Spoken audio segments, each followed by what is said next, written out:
The Buddhist rainbow body phenomenon. The rainbow body is a remarkable and mystical concept in Tibetan Buddhism, where a highly realized practitioner's body dissolves into light upon death. This phenomenon is considered one of the most profound attainments in Vajrayana Buddhism, representing the transcendence of physical existence and complete spiritual enlightenment. The idea originates from Dzogchen, an advanced meditative practice that teaches the realization of one's natural, luminous awareness, Rigpa. According to this tradition, those who fully awaken to their true nature can dissolve their material form into pure energy, leaving behind little or no physical remains. The process of attaining the rainbow body varies, but it generally involves the gradual shrinking and disappearance of the body after death. Monks and witnesses often report witnessing unusual lights, rainbows, and a pleasant fragrance during this transformation. Some monks even attain a state called Fawa Chenpo, where they consciously transfer their mind into a new dimension of existence. These occurrences are considered signs that the individual has reached the Dharmakaya state, a pure and luminous level of being beyond samsara, the cycle of birth, death, and rebirth. Throughout history, several Buddhist masters have reportedly attained the rainbow body.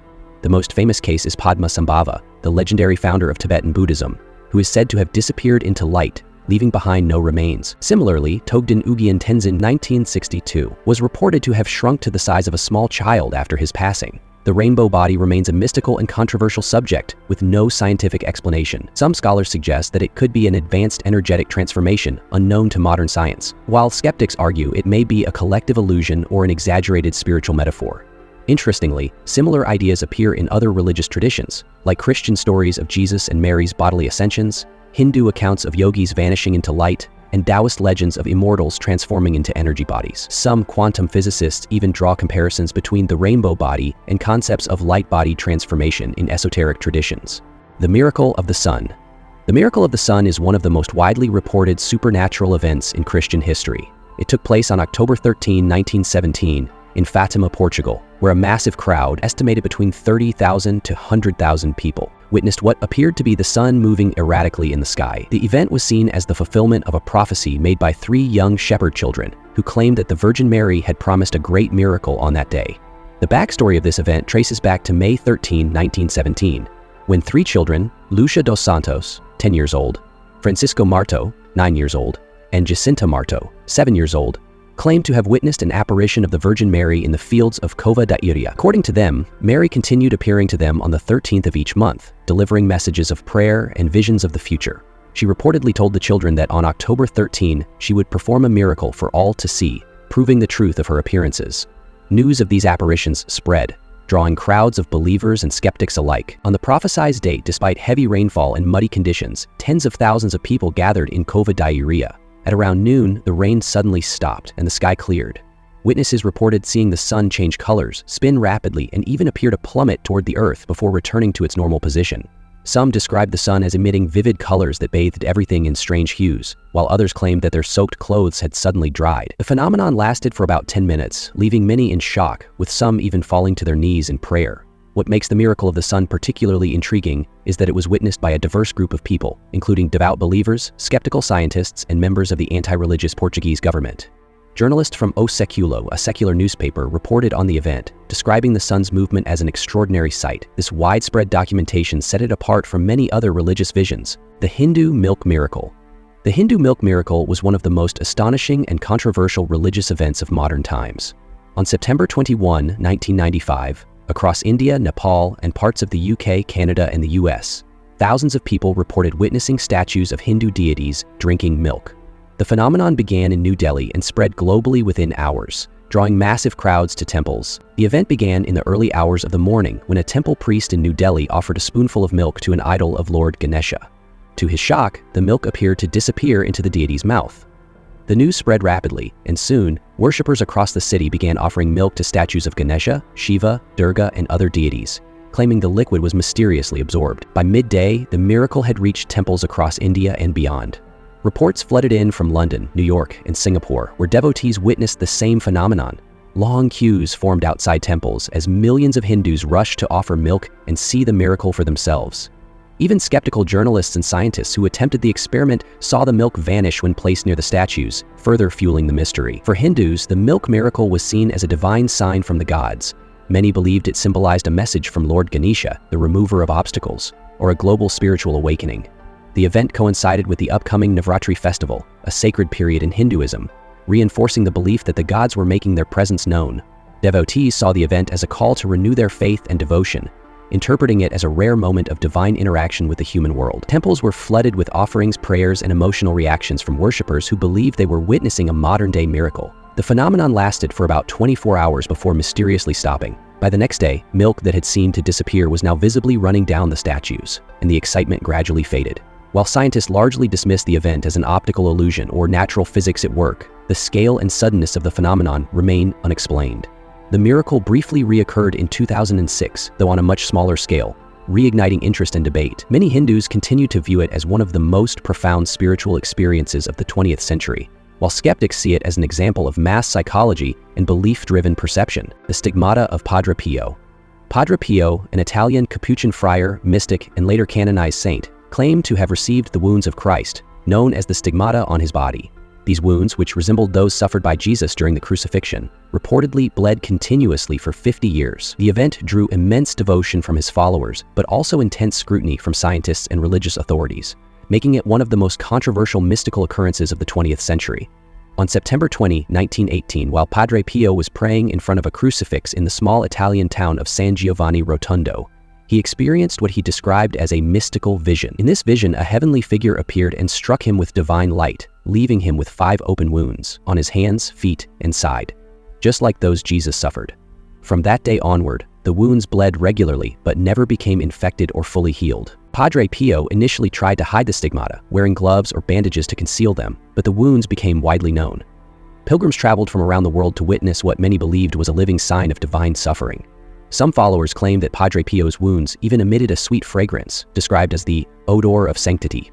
Initially, the Catholic Church was skeptical of Padre Pio's stigmata. Some church officials suspected that the stigmata might have been a result of mass hysteria. Despite the skepticism, Padre Pio's reputation only grew.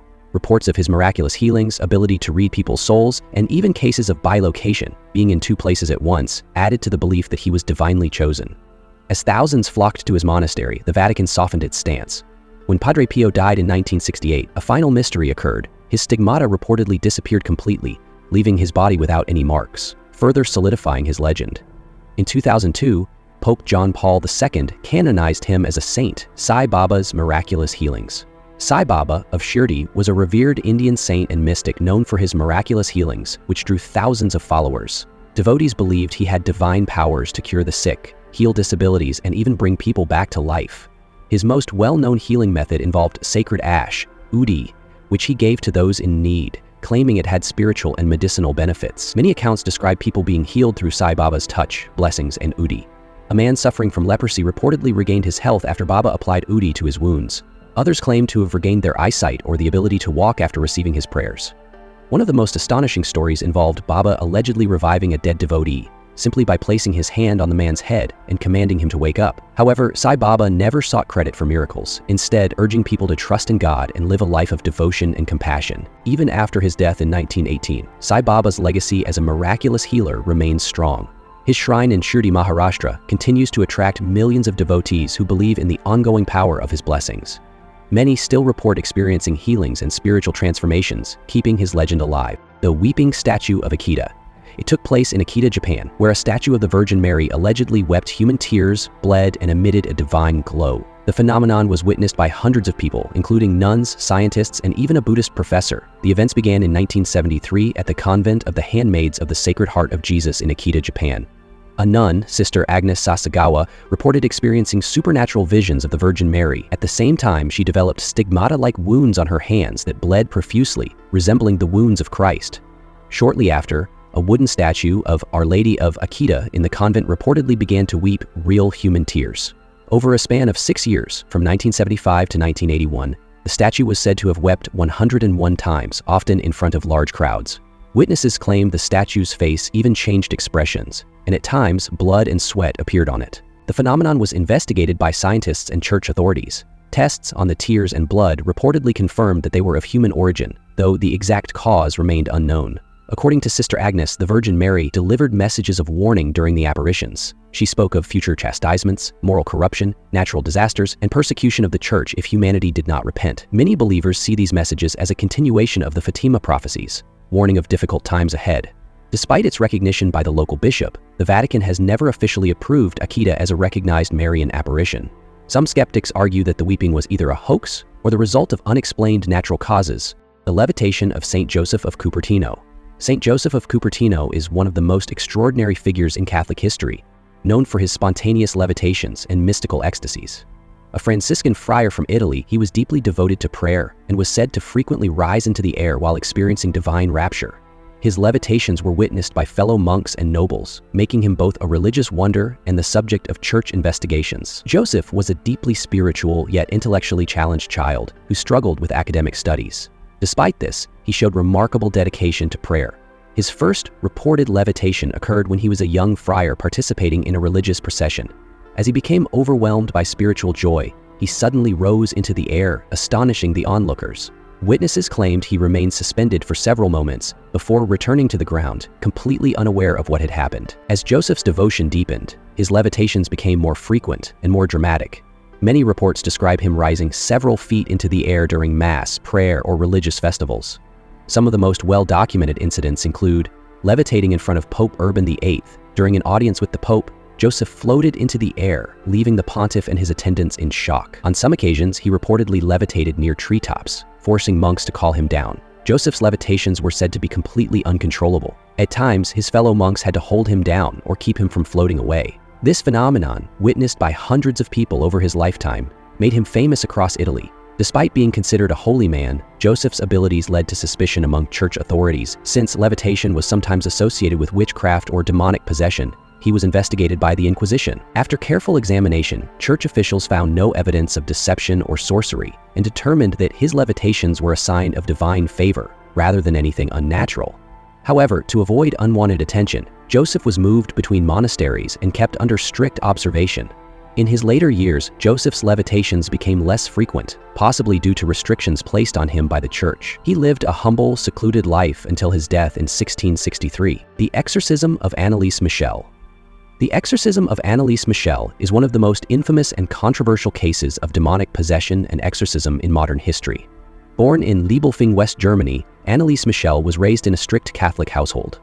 As a teenager, she began experiencing seizures and hallucinations, leading doctors to diagnose her with temporal lobe epilepsy. Despite medical treatment, her condition worsened. She claimed to see demonic faces, hear voices, and feel an oppressive presence.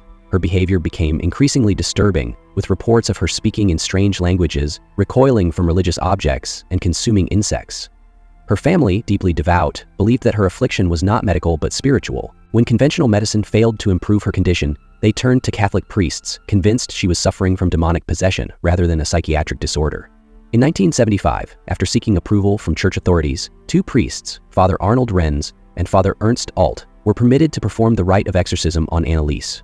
Over the next 10 months, she endured 67 exorcism sessions, each lasting several hours. These intense rituals were conducted in secret, with only her family and the priests present. During the exorcisms, Anneliese displayed disturbing behavior, including speaking in multiple voices, claiming to be possessed by demons such as Lucifer, Cain, Judas Iscariot, Nero, and Hitler, and violently reacting to prayers and religious objects. Despite these extreme measures, Anneliese's condition continued to deteriorate. She refused to eat, believing that the demons wouldn't allow her to, and gradually became severely malnourished and dehydrated. On July 1, 1976, at the age of 23, she passed away in her home.